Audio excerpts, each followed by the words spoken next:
And the sun stood still, and the moon stayed, until the people had avenged themselves upon their enemies.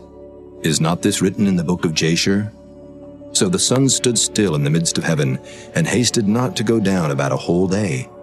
And there was no day like that before it or after it, that the Lord hearkened unto the voice of a man, for the Lord fought for Israel.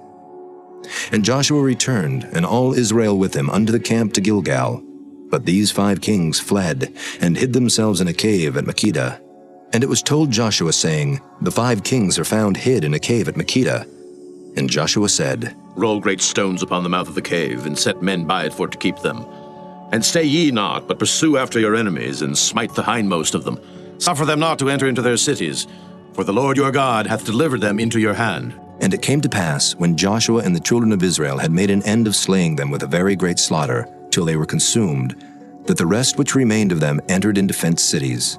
And all the people returned to the camp to Joshua at Makkedah in peace. None moved his tongue against any of the children of Israel.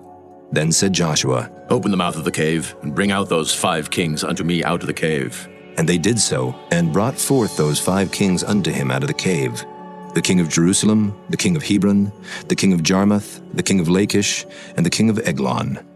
And it came to pass, when they brought out those kings unto Joshua, that Joshua called for all the men of Israel, and said unto the captains of the men of war which went with him, Come near, put your feet upon the necks of these kings. And they came near, and put their feet upon the necks of them.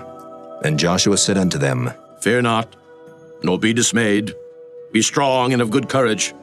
For thus shall the Lord do to all your enemies against whom ye fight. And afterward Joshua smote them, and slew them, and hanged them on 5 trees. And they were hanging upon the trees until the evening. And it came to pass at the time of the going down of the sun, that Joshua commanded, and they took them down off the trees, and cast them into the cave wherein they had been hid, and laid great stones in the cave's mouth, which remain until this very day. And that day Joshua took Makkedah, and smote it with the edge of the sword.